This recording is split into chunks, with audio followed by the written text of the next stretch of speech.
नमस्कार दोस्तों, मैं आपका स्वागत करता हूं श्योर सक्सेस के यूट्यूब चैनल में। दोस्तों, मैं ग्रुप डी और एनटीपीसी सीबीटी 2 के लिए सीरीज चलाया हूं, जिसमें रीजनिंग और मैथ के अति महत्वपूर्ण प्रश्न लेता हूं, जो प्रीवियस ईयर्स में पूछे गए हों या बार बार एग्ज़ाम में पूछे जाते हों। तो सारे प्रश्नों को सॉल्व करने के लिए मैं शॉर्ट ट्रिक बताऊंगा कि जिसके मदद से आप एग्ज़ाम में सेकेंडों में कैसे प्रश्न को सॉल्व करते हैं। तो आइए दोस्तों देखते हैं। चलिए देखते हैं पहला क्वेश्चन देखिए क्या कह रहा है कि दी गई श्रृंखला में लुप्त संख्या ज्ञात कीजिए। यानी कि ये जो क्वेश्चन मार्क के जगह पे क्वेश्चन पूछ रहा है कि इसके जगह पे कौन सी संख्या आएगा। तो देखिए दोस्तों, ये क्वेश्चन सीरीज का है। 1 है 2 है 6 है 24 है, इस तरह से बढ़ रहा है। तो दोस्तों, सीरीज़ के क्वेश्चन में मैं कभी पूरा मेथड को डिस्क्राइब कर दूंगा कि सीरीज़ के क्वेश्चन में किस तरह के मेथड को अप्लाई करते हैं। एक बार जोड़ के आगे बढ़ते हैं, एक बार घटा के, एक बार गुना करके, एक बार भाग करके, कई मेथड है इसमें। लेकिन देखिए ये जो सीरीज है, देखिए 1 से 1 हुआ, फिर 2 हुआ, फिर 6 हुआ, फिर 24 हुआ, फिर यहाँ फिर 720, यानी कि बहुत ज़्यादा गैप हुआ है। 1 से चला है और 720 तक गया है। इसका मतलब कहीं ना कहीं ये गुना करके आगे बढ़ा है। इसके लिए क्या करेंगे, गुना का स्टेप देखते हैं किस तरह से आगे बढ़ाया है। देखिए 1 में 1 से गुना किया है तो 1 आया, ठीक है। फिर 1 में 2 से गुना किया तो 2 आया। फिर 2 में 3 से गुना किया तो 6 आया। फिर 6 में 4 से गुना किया तो 24 आया। यानी पैटर्न मुझे पकड़ में आ गया कि 1 2 3 4। तो यहाँ क्या चीज़ से गुना करेगा, 5 से। तो 24 में 5 से गुना करेगा तो कितना आएगा, 5 चौका 20 और 5 दूनी 10 और 2 12, 120। यानी 120 इसका राइट आंसर हो जाएगा, यानी ऑप्शन नंबर डी। दोस्तों, इस टाइप के सीरीज के सवाल है, ये अगर थोड़ा थोड़ा बढ़ता है इसका मतलब जोड़ करके आगे बढ़ा है। अगर ज़्यादा डिफरेंस हो जाएगा, यानी फर्स्ट और लास्ट में देखेंगे कि ज़्यादा का डिफरेंस है, इसका मतलब कहीं ना कहीं वो गुना करके लाया है। तो ये सीरीज का क्वेश्चन मुझे देखते ही पता चल गया कि ये गुना करके आया है। तो हम गुना करके स्टेप बाय स्टेप आगे बढ़े तो पता चल गया कि ये 1 2 3 4 डैश डैश करके ये गुना किया हुआ है। इसलिए मेरा राइट आंसर क्या हो जाएगा, 120। ठीक है दोस्तों, आगे देखते हैं नेक्स्ट सवाल। नेक्स्ट क्या कह रहा है, देखिए दिए गए विकल्पों में से लुप्त संख्या चुनिए। इसमें लुप्त संख्या यानी कि यहाँ क्वेश्चन मार्क की जगह पे एक संख्या नहीं दिया हुआ है, वहीं कौन सी संख्या आएगा ये हमें देखना है। दोस्तों, इस टाइप का सवाल हर एग्ज़ाम में पूछा जाता है। ऐसे सवालों को बनाने के लिए आपको ध्यान से पहले सारे डिजिट को देखना है, सारे अंक को देखना है। देखिए इसके कई मेथड हो सकता है। एक तो देखिए ऐसे भी बढ़ सकता है, 8 से 12 और 10, या फिर ऐसे भी बढ़ सकता है, यानी कि 8 17 और 33। तो ज़्यादातर हम देखते हैं जो जो बड़ा अंक है ना लास्ट में, देखिए 33 29 और डैश 10 13, यानी बड़ा अंक किधर है, इस साइड से, यानी लेफ्ट से राइट बढ़ेंगे तो बड़ा अंक मिल रहा है, यानी 33 मिल रहा है, 29 मिल रहा है। तो हम ज़्यादा कोशिश करेंगे ऐसे बढ़ने की। एक बार ऐसे भी देख लेते हैं कोई पैटर्न मिल रहा है कि नहीं। जैसे 8 से 12, 8 में 4 जोड़ेंगे तो 12 आएगा, लेकिन फिर 10 यानी कम हो गया, ऐसे नहीं होगा। तो अगर 8 में देखिए ये कैसे किया है, इसको देखने के बाद में 8 में 17 से जोड़ेंगे तो कितना हो जाएगा, 8 7 15 यानी 25। यहाँ 33 है, ये भी नहीं होगा। दोस्तों, एक उपाय है कि देखिए 8 में 2 से गुना किया है तो 8 दूना का 16, 16 में फिर 17 जोड़ दिया है तो कितना हो जाएगा, 33। ठीक है। इसी में 12 में 2 से गुना किया है तो 12 दूना 24, 24 5 29। ठीक इसी तरह से हम 10 में 2 से गुना करेंगे और फिर 13 को जोड़ देंगे, 10 दूना के 20 और 20 और 13 33, यानी 33 आ गया। ऑप्शन नंबर डी इसका राइट हो जाएगा। दोस्तों, क्या हुआ है कि पैटर्न एक बार अगर फॉलो कर गया, इसका मतलब कि सब पे वही पैटर्न होगा।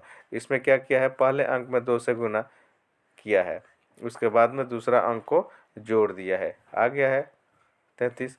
इसी तरह से फिर इसमें किया है, पहले अंक में 2 से गुना, फिर दूसरा जोड़ दिया है। इसी तरह से इस पहले अंक में 2 से गुना और फिर दूसरा अंक जोड़ के 33 आ गया है। ठीक है दोस्तों, इस टाइप का सवाल हर एग्जाम में पूछा जाता है। तो आपको इसमें कई सारे मेथड हो सकता है, लेकिन आप प्रैक्टिस करेंगे तो आपको डिजिट देख करके ही पता चल जाएगा कि यहाँ कौन सा मेथड अप्लाई करना होगा। ठीक है दोस्तों, देखते हैं आगे। अगला क्वेश्चन क्या कह रहा है कि दी गई श्रृंखला में लुप्त पद ज्ञात करें, यानी कि छुपा हुआ पद है इसमें। वही बात क्वेश्चन मार्क की जगह पे पूछ रहा है कि कौन सा संख्या आएगा। दोस्तों, जब भी इस टाइप का सवाल हो, यानी कि एक अल्फ़ाबेटिकल दिया हुआ हो और दूसरा डिजिट में दिया हुआ हो, तो दोनों को अलग अलग लेके चलते हैं। ये बात ध्यान में रखना है। जैसे क्या है, यहाँ ए दिया हुआ है, यहाँ सी दिया हुआ है, यहाँ डी दिया हुआ है, यहाँ एफ है और यहाँ डैश खाली है। यही क्वेश्चन में हमें देखना है कि क्या आएगा, और यहाँ आई है। तो देखिए, देखते ही मुझे यह समझ में आने लगा कि देखिए यहाँ ए है और ये सी है, यानी ए से सी तक जाने में कितने का अंतर हो रहा है, ए बी सी, यानी 2 का अंतर। ठीक है, सी से डी तक जाने में कितने का अंतर हो रहा है, सी डी, यानी 1 का अंतर। ठीक है, डी से एफ तक जाने में कितने का अंतर हो रहा है, ई एफ, यानी 2 का अंतर। फिर एफ से यहाँ देखिए 2 1 2 1, यानी ये सीरीज चल रहा है किसका, 2 1 2 1 का। तो यहाँ 1 लिखेंगे, तो एफ में 1 जोड़ेंगे तो क्या आएगा, जी। ठीक है, जी आएगा। तो यहाँ पहला अंक क्या आएगा, जी आएगा। ठीक है, जी आ गया। उसके बाद हम इस अंक को देखेंगे। ये तो मेरा मेरा ये जो अल्फ़ाबेटिकल है, अल्फ़ाबेट का जो सीरीज है, यानी ए सी डी एफ, इससे मुझे क्या मिला, इससे मुझे जी मिला। तो देखते हैं जी से कौन सा शुरू हुआ है। तो ए में भी जी आया है और डी में भी जी आया है, ये कैंसिल हो गया। इसका मतलब ए होगा नहीं तो डी होगा। तो फिर एक स्टेप आगे बढ़ते हैं, यानी अंक को भी चेक करते हैं। देखिए अंक में क्या है, 10 है, 10 से फिर दूसरा में क्या आया है 13, फिर तीसरा में क्या आया 15, फिर 16, फिर यहाँ क्या आएगा, फिर लास्ट में 21 आया। तो देखिए 10 के बाद 13 आया, तो 10 में कितना जोड़े हैं कि 13 आया है, तो 3। ठीक है, फिर 13 में कितना जोड़े हैं कि 15 आया है, 2। फिर 15 में कितना जोड़े कि 16 आए, यानी 1। देखिए 3 2 1 घटते हुए क्रम में आगे बढ़ रहा है। फिर यहाँ क्या करेंगे, फिर 16 में 3 2 1, फिर 3 से स्टार्ट होगा। 16 में कितना जोड़ेंगे, 3 जोड़ेंगे, तो कितना हो जाएगा 19, यानी कि 19 हो जाएगा। फिर 19 में 3 2 1, फिर 3 जोड़ दिए तो फिर 2 जोड़ना होगा, तो 19 में 2 जोड़ेंगे तो क्या हो जाएगा 21, यानी कि पैटर्न मेरा फॉलो कर गया, यानी कि G19 इसका राइट आंसर हो जाएगा। ये भी कैंसिल हो जाएगा, G19 यानी ऑप्शन नंबर ए इसका राइट हो जाएगा। दोस्तों, इस टाइप के सवाल को 1-2 बार जब आप प्रैक्टिस कर लेंगे तो आपको देखते ही क्वेश्चन समझ में आ जाएगा कि यहाँ कौन सा पैटर्न, कौन सा मेथड यहाँ अप्लाई करना होगा। ठीक है दोस्तों, इसी तरह से देखते हैं नेक्स्ट क्वेश्चन।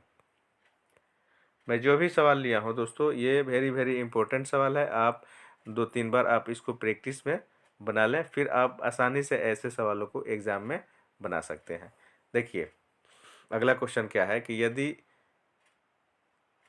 684 बराबर 132 और 970 बराबर 546, तो 478 प्लस 609 बराबर वाट, यानी इसका वैल्यू पूछा है। देखिए दोस्तों, ये सीरीज का सवाल है। सीरीज ये दोस्तों ये रीजनिंग का सवाल है। रीजनिंग में होता क्या है कि हमारा तर्क शक्ति को देखा जाता है कि आप किसी भी क्वेश्चन पे किस तरह से सोचते हैं, आपकी सोचने की क्षमता को यह जांचना चाहता है एग्जामिनर। तो देखिए क्या है कि 684 के लिए 132, यानी 684 बराबर है 132 के। उसी तरह से 970 बराबर है 546 के। तो 478 प्लस 609 बराबर कितना होगा।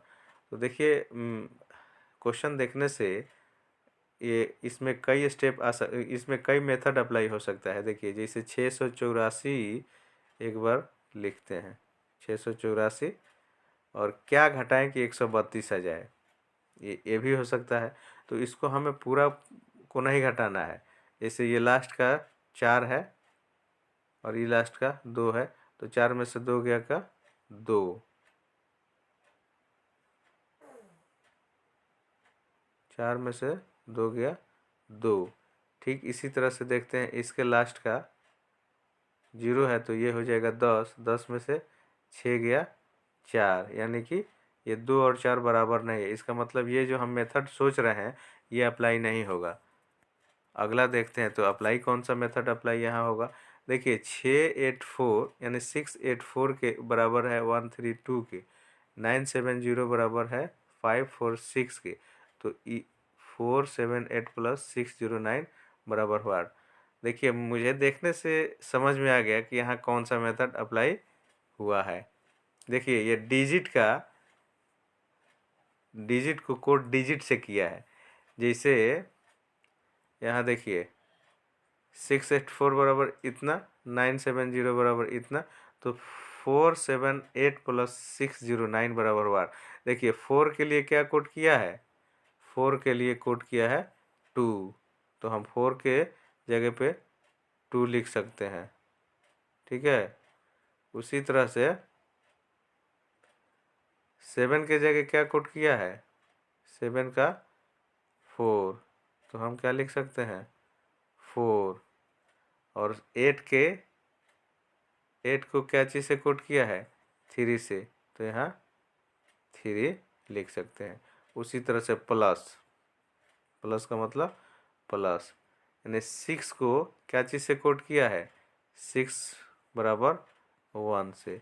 0 का कोड क्या चीज़ से किया है 0 को 6 से, यानी 0 बराबर है 6 के। उसी तरह से 9, देखिए 9 है, 9 यहाँ है, 9 का कोड क्या है 9 बराबर 5, यानी कि दोनों को जोड़ दीजिए, 5 3 के 8 और 6 4 10 और 2 3 1 4, 408, 408 दोस्तों ऑप्शन नंबर सी है। ऑप्शन नंबर सी को टिक कर देंगे। दोस्तों ऐसे सवालों पे हमें थोड़ा सा दिमाग पे बल देना होगा कि पैटर्न को पकड़ने में, कि यहाँ कौन सा अप्रोच हम लगाएंगे कि सारे कंडीशन को सेटिस्फाइड करते हुए बढ़ेंगे, तो हम देखें कि यही अप्रोच राइट होगा। तो ऐसे सवालों को आप 2-3 बार बनाएं, प्रैक्टिस में ले लें, फिर आपको ये सारा सवाल एकदम आसान लगने लगेगा। तो दोस्तों मैं जो भी सवाल लेता हूँ वेरी वेरी इंपॉर्टेंट होता है आपके एग्ज़ाम के पॉइंट ऑफ व्यू से। देखते हैं इसी तरह से नेक्स्ट सवाल। देखिए नेक्स्ट क्या कह रहा है, नेक्स्ट बहुत VVI है, ये हर एग्ज़ाम में पूछा जाता है इस टाइप के सवाल। तो देखते हैं क्या कह रहा है कि नीचे दी गई प्रश्न का सही वेन आरेख बताएं, पृथ्वी, आकाशगंगा और ब्रह्मांड। तो इसको देखिए ऑप्शन नंबर ए में इस तरह से है, बी में ऐसे है, सी में ऐसे है और डी में ऐसे है। तो देखिए ब्रह्मांड के अंदर आकाशगंगा आता है और आकाशगंगा के अंदर पृथ्वी आता है। तो देखिए इस तरह से किस ऑप्शन में बनाया गया है फिगर, तो ये है ब्रह्मांड। ठीक है, ब्रह्मांड के अंडर में है आकाशगंगा ये लाइन, और आकाशगंगा के अंडर में पृथ्वी, यानी ऑप्शन नंबर डी इसका राइट होगा। ठीक है दोस्तों, इसको अच्छे से समझ लीजिएगा। देखते हैं नेक्स्ट सवाल। ये क्वेश्चन कह रहा है कि एक विशिष्ट कोड भाषा में बुक को 86 तथा रेड को 56 लिखा जाता है, तो इस कोड भाषा में गुड को किस प्रकार लिखा जाएगा। दोस्तों इस टाइप का सवाल देखने से ही मुझे पता चल गया कि ये एक अल्फ़ाबेटिकल ऑर्डर होता है, जैसे ABCDEFG। एक ए किस नंबर पे आता है, बी किस नंबर पे आता है, सी किस नंबर पे आता है, ये आपको याद करना पड़ेगा। 1-2 बार आप इसको अच्छे से ध्यान से पढ़ लीजिएगा, समझ लीजिएगा, तो याद हो जाएगा। जैसे ए 1 नंबर पे आता है, बी 2 नंबर पे आता है। ये कोडिंग का सवाल है। देखिए तो हम लिखते हैं BOOK, यानी बुक के लिए कितना आया है 86 लिखा है। बी कितने नंबर पे आता है 2, प्लस ओ कितने नंबर पे आता है 15 प्लस ओ 15 और के कितने नंबर पे आता है 11। इसको जोड़िए देखिए कितना होता है। तो 15 15 30 और 10 40 और 3 43। इसका मतलब 43 का अगर दुगुना करते हैं तो ये 86 हो जाएगा। इसका मतलब ये हुआ कि संख्या को जोड़ करके डबल कर दिया है यानी दुगुना कर दिया है। तो क्या रेड को भी वैसे ही किया है? अगर ये भी सेटिस्फाइड हो जाएगा तो हम डायरेक्ट गुड को निकाल सकते हैं। तो देखिए रेड को लिखते हैं READ।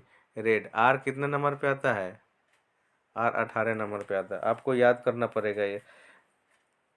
ई 5 नंबर पे, ए 1 नंबर पे, डी 4 नंबर पे। देखिए इसको जोड़िए 4 1 5 5 10 और 10 और 18 कितना हो गया 28। 28 का दुगुना करेंगे तो कितना हो जाएगा 2 8 16 2 दूने 4 1 5 56। देखिए दोस्तों 56 यहाँ है। इसका मतलब कि इसके संख्या को जोड़ के यानी किस नंबर पे आता है नंबर को जोड़ के और उसको दोगुना कर दिया है।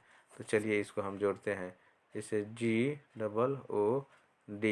जी कितने नंबर पे आता है जी 7 नंबर पे आता है। ओ कितने नंबर पे आता है 15। फिर ये 15। फिर डी कितने नंबर पे आता है 4। इसको जोड़ दीजिए 15 15 30 और 7 37 और 37 4 41। 41 और इसको दुगुना कर दिया जा रहा है। तो दुगुना 41 को करेंगे तो कितना हो जाएगा 80 और 2 82। यानी 82 ऑप्शन नंबर किस में है बी में है। ठीक है दोस्तों, मैं बता रहा हूँ समझा रहा हूँ इसलिए मुझे टाइम लग रहा है, नहीं तो आपको ये सब लिखने की आपको ज़रूरत नहीं होगी। आप एक बार अल्फ़ाबेटिकल ऑर्डर को एक बार अच्छे से समझ लीजिएगा और उसके सीरियल नंबर को याद कर लीजिएगा ABCDEFGH ये किस नंबर पे आता है। जब आप इसको प्रैक्टिस में ले लेंगे तो आपको देखते ही आपको लिखने की ज़रूरत नहीं होगी, यानी हम देखते ही समझ जाएंगे। जी 7 नंबर, ओ 15 नंबर, डी 4 नंबर। इस तरह से मौखिक हमें याद हो जाना चाहिए। और याद करके ये इसमें कुछ नहीं है, केवल उसके नंबर जो डिजिट जिस नंबर पे आता है उसको जोड़ करके और डबल कर दिया है, वहीं तो किया है। इस तरह से गुड का क्या हो जाएगा, गुड के लिए 82 कोडिड होगा। ठीक है दोस्तों, देखते हैं नेक्स्ट सवाल। नेक्स्ट क्या कह रहा है देखिए। नेक्स्ट कह रहा है कि नीचे दिए गए हैं इन शब्दों के अक्षरों का प्रयोग करके निम्नलिखित में से कौन सा शब्द बनाया जा सकता है। जैसे ये है फ्रेज, यानी इसका यूज करना है, और इलेट इसका यूज करना है। और देखना है कि इन दोनों के यूज करके यानी इन्हीं लेटर में से आना चाहिए। ये जो लेटर आया है इन दोनों में, फ्रेज में और इलेट में, और इसी लेटर में से ये ऑप्शन नंबर ABCD यानी जो भी होगा राइट आंसर वो इसी लेटर से बना होना चाहिए। इसका कहने का मतलब ये है। तो देखिए देखते हैं। रिस्पेक्ट, रिस्पेक्ट में R यहाँ पे है, E यहाँ पे है, S यहाँ पे है, P नहीं है, यानी P नहीं है इसमें, सॉरी P है, P भी यहाँ है, E भी है, C इसमें और इसमें, यानी C नहीं है। ठीक है, तो ये मेरा गलत हो जाएगा। ठीक है, फिर आगे चेक करते हैं।